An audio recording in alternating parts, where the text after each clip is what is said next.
நீங்க தான் நாரத மோனி மோனியா நாரத மகா முனிவர்.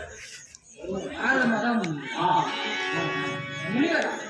முனிவர் மோனி அல்லப்பா, பற்றற்ற ஞானி என்று சொல்லுவார்கள். ஓ ஞானியா? ஆமா. ஞானினா என்னங்க ஐயா? ஞானி என்றால் பற்றற்றவன், அதாவது மண்ணாசை, பெண்ணாசை, பொன்னாசை என்று சொல்லக்கூடிய 3 ஆசைகளில் அறவே வெறுத்த ஆன்மீகவாதி என்பார்கள். இப்பொழுது புரிந்ததா?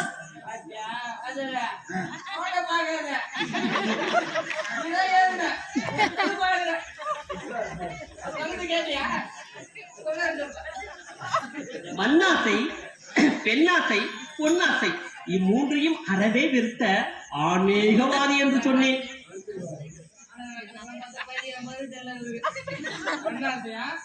பொன்னாசையா பெண்ணாசையா உண்மை இல்லையா? பார்த்தா எப்படி இந்த கதையில காதுல பூ வச்சுருப்பான் பாரு.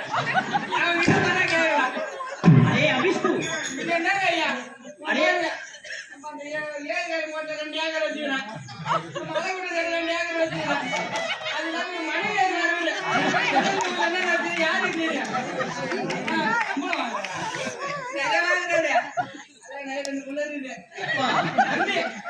தம்பி எனக்கு முறையாத மட்டும் ஆப்போசிட்ல போறேன். நிறைய காசு முடியல. எனக்கு 2 தம்பி இருக்காங்க. கேட்டா பொண்ணு ஆசை இல்லை.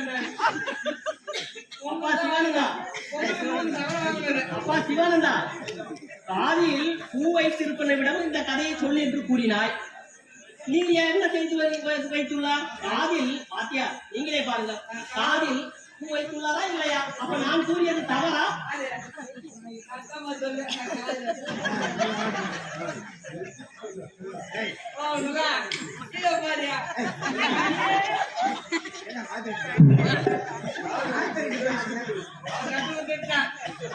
நாளைக்குள்ள போ வருவாரு, பண்ணு மேல பூ வச்சுன்னு வருவாரு, பொண்ணு விட்டு வருவாரு, கையில 2 கட்டையை தட்டின்னு வருவாரு. அவர்கிட்ட போய் பூ இப்படி வச்சுக்க. இப்படி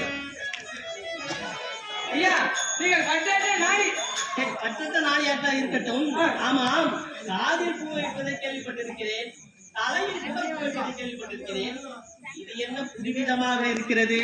2025 பேஷன் அப்படிதான். ஆமா, வருஷம் காலையில தலையில இதுல வச்சு போனா கொண்டாக்காதான் பண்ணணும்.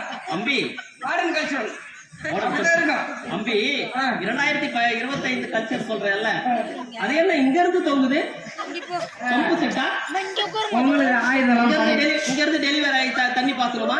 இல்லங்க, இந்த பொங்கலுக்கு கடற்கரை வச்சு பாருங்க.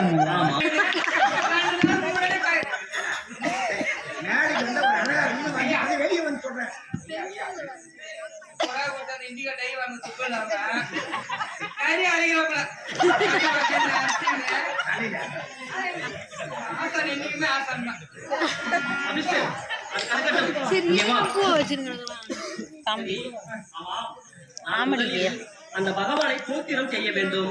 அதற்குண்டான கோயில் கட்டிங்கிறான்.